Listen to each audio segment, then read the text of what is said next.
Sir, malaria थाने की police ने कुछ लापता बच्चों को बरामद किया है। क्या है पूरा मामला? किस तरह के सेवन में फंसे हुए थे?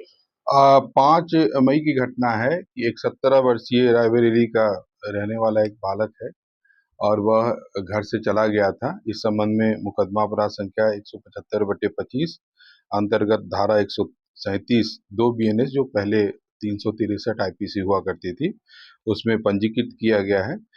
ये बच्चे के जो पिता हैं, बच्चे ये मूल रूप से ये लोग सतना के रहने वाले हैं और इनके पिता जो है रायबरेली में नौकरी करते हैं। बच्चा ये जो है 17 साल का है और सतना का ही रहने वाला जो दूसरा बच्चा है उसके संपर्क में था। इन लोगों ने एक रील्स देखी थी। रील में यह बताया गया था, जो साइबर ठगी का एक मामला था, उस रील में यह बताया गया था कि आप जो पैसा लाएंगे तो उस पैसे को हम लोग 2 गुना से 10 गुना तक कर देंगे। बच्चे इस लालच में पड़ गए और जो सतना का जो बालक था वो अपनी माँ के गहने लगभग 17 ग्राम लेकर के ये दोनों रायबरेली आए। रायबरेली से यहाँ से चारबाग गए, उसके सामने स्थित एक होटल में कमरा लिया और कमरा कमरा लेकर के रहे। और इसमें से एक बच्चा है, उसका एक मित्र बाराबंकी का है, वो भी नाबालिग है। उस बच्चे ने चूंकि वो लखनऊ में ही स्थानीय रहता था, तो उसने किसी ज्वेलर्स को जो है जो गहना बेचा, 72,000 रुपये में बेचा। और जो सतना का बच्चा है उस संबंध में 295/25 कोतवाली सतना में इसी उपरोक्त धारा में ही अभियोग पंजीकृत किया गया है। और ये पूरे घटना प्रकरण की जब जानकारी हुई तो मलेरिया की टीम ने इस पर काम करना शुरू किया। इन लोगों ने महाराष्ट्र के ही एक जो भुसावल के पास मलकापुर क्षेत्र है, वहाँ ये लोग ट्रेन से पहुंचे और उन्होंने कहा कि घर का लोकेशन और एक व्यक्ति को बुलाते हैं। जब ये लोग वापस लालच में बच्चे गए तो इनसे इनका पैसा छीन लिया और 1,000 रुपया लौटने का खर्चा दे करके इनको वापस कर दिया।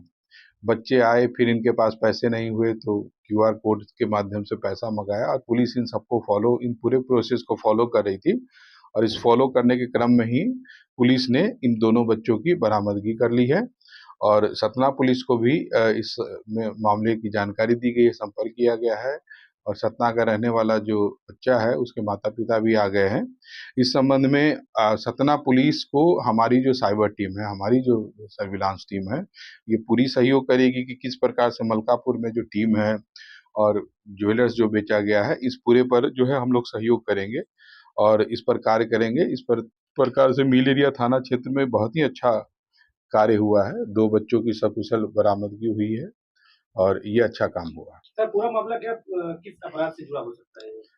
ये रील्स जो आजकल जो साइबर फ्रॉड के रील्स बना करके इस तरह से होते हैं और सभी जो छोटे बच्चे हैं, नाबालिग जो कम उम्र के हैं, वो झांसे में आ जाते हैं। उनको लगता है कि जो सोशल मीडिया में जो चीज़ें दिखाई जा रही हैं वो सच्ची हैं और कहीं न कहीं इसी झांसे में आकर के बच्चे जो है माँ का कीमती गहना चुरा कर ले गए और उनको बेच करके उस लालच में फँसे। उनको कहीं न कहीं ऐसा लगा होगा कि जब पैसा हम दोगुना या 10 गुना करेंगे, तो हमारे माता-पिता बहुत खुश होंगे। इस तरह से मैं अपील भी करना चाहता हूँ कि बच्चों को माँ-बाप अच्छे से समझाएँ कि रील्स जो चीज़ें हैं उन पर भरोसा ना करें और अगर मोबाइल बच्चे देखते भी हैं तो उसको क्लोज़ मॉनिटर करें।